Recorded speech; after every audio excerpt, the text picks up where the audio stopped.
Hey guys, welcome back to Roots and Refuge Farm. As you know, I am Maya, and the beautiful Jess, my wife, is actually in Louisiana because of a funeral. She announced in the last video that her aunt passed away, and that was really sad. I was not able to go, mostly because of the little kids. It's really hard for the little kids to understand. They're still processing even my own mom passing. They're not really getting their heads fully around it yet, and so to try and explain Jessica's aunt was even more complicated, and so it was better for them just not to go, to be a hindrance and let Jessica really be available for her cousin and her family. And so I'm holding down the fort again, one of my favorite things to do. Because of that, you guys get to hang out with me. This is actually not going to be Mondays with my video. This is just going to be a Saturday vlog. I am still going to shoot a Monday video over Saturday or Sunday-ish, and I think I'm going to talk about the irrigation system for the raised beds and who's helping us do that. So for today, I'm actually thinking about doing just an update on some stuff, just because we've gotten a lot done over the last few weeks that I haven't really taken you guys around the different things that we were working on, projects and such. And so I think it'd be fun just to do a kind of quick update of where we at on things and what's going on. One of the big things that we are currently working on is the roof. Actually, tomorrow is roof day. We have great weather. It did rain a little bit this week, and we did have a little bit of leaking. It was in a spot that I'm already gonna have to fix sheetrock wise inside the house. Not a big deal. But we have great weather for the next few days. And so tomorrow's roof day. Sunday will be, if we don't get it all done tomorrow, wrap it up, button it up, and be done with it. I'm super excited about that. This is the part of the roof that we've already done right here. See those panels? That's the part that we actually got nailed up, or screwed up, I should say. Part of the reason is because putting on a tin roof, there's a lot of prep work and leg work that goes into it, as far as like putting down what you call your runner boards, which are what the metal screw to, because you don't actually screw it to the decking of the roof. You actually run boards that space it out. So, you know, that took a long time to get all those in place and nailed down and figured out. And so tomorrow should go fairly smooth. We've got everything we need.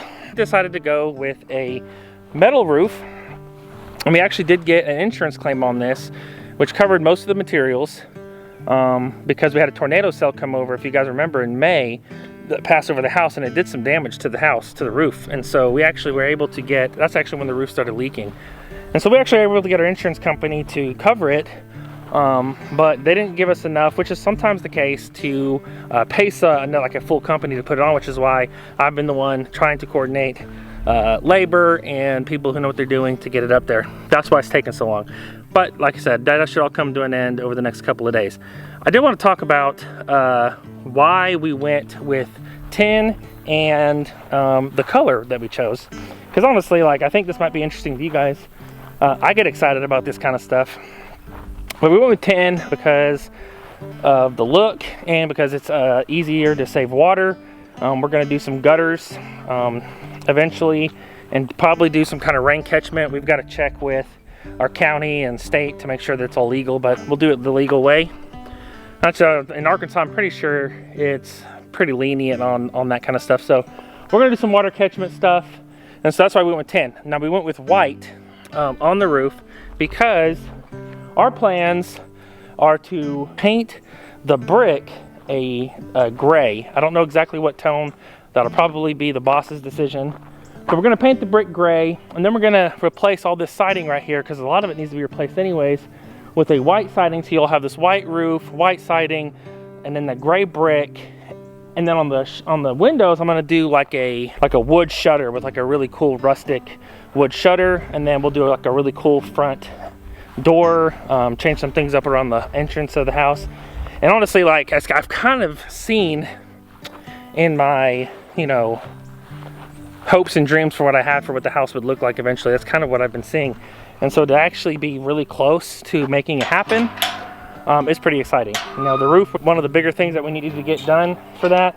I've got a paint sprayer, so it'll be essentially just, I'll rent a lift, because I'm not going to do it off of a ladder. I don't trust myself. Not that I'm not safe, but if I was to have a balance issue or leg issue on a high ladder, that's probably not a good idea. So another big project that we've talked about a couple of times and finally made a lot of progress in and headway, and I'm excited to show you guys, is the junk pile, the repurposing pile, the Home Depot away from Home Depot. I don't know. It's the place where we go to get all of our repurposed stuff.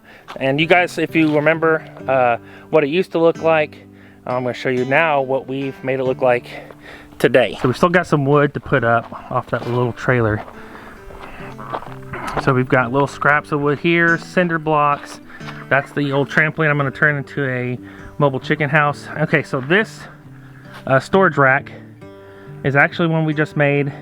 It's leaning, but it's not leaning because it's not sturdy. It's leaning because the legs were only 2x6s. I didn't pay attention to that before I put a bunch of weight on it, and it's sinking into the dirt.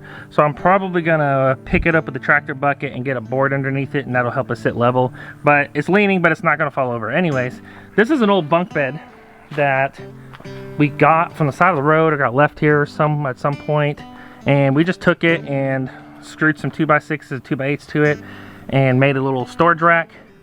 So it's got all of our conduit and pipe, plumbing, drain pipe, and this has got all of our 2x6s and these are 2x8s.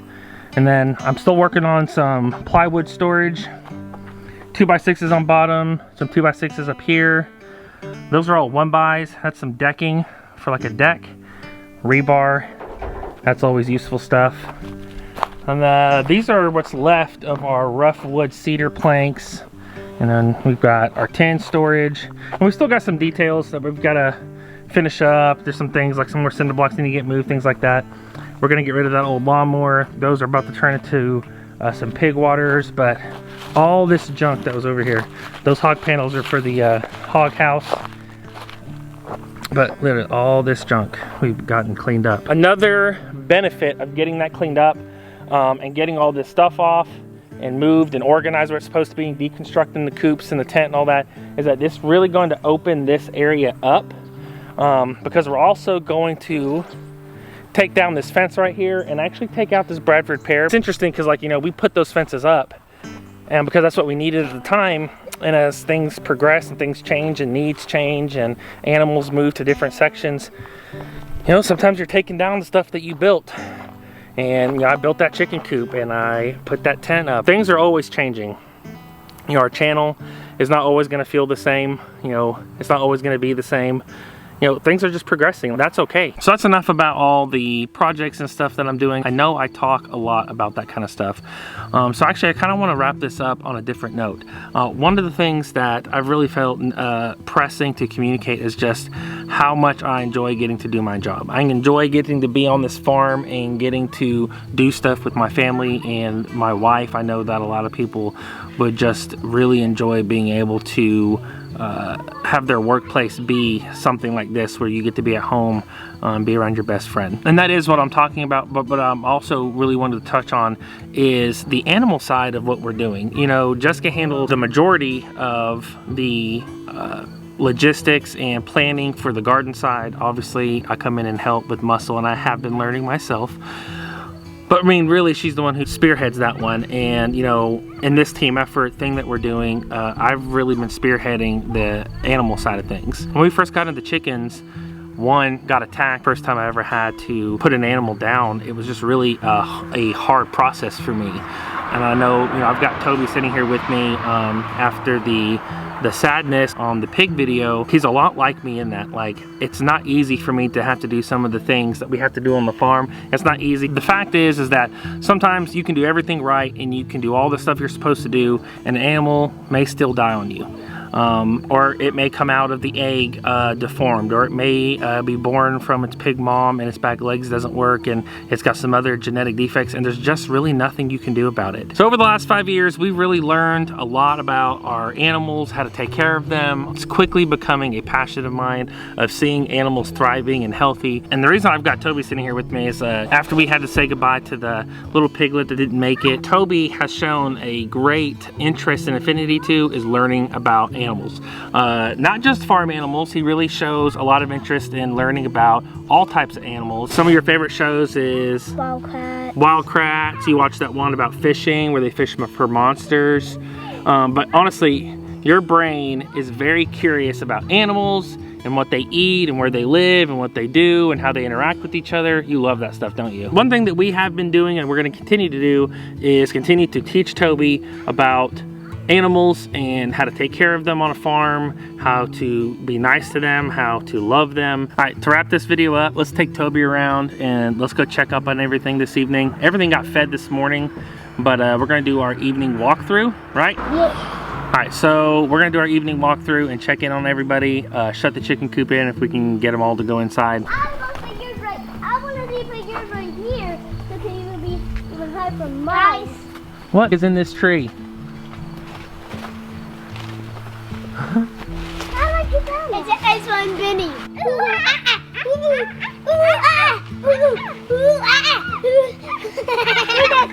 So buddy, what do you think? Do the goats look okay? Honestly, the goat herd has been looking very, very good. We still don't have any goat babies. Honestly, Jessica's starting to question on whether or not they're actually pregnant. Miriam, you're not supposed to be on this side of the fence. Hey Toby, take her around and let's take her back to the fence. Come on, Miriam. So, what do you think? Do they seem to be okay? Yeah. Look at Tori. Tori's right in front of you. You know, another thing we gotta check whenever we're checking to see how animals are doing? Their poop.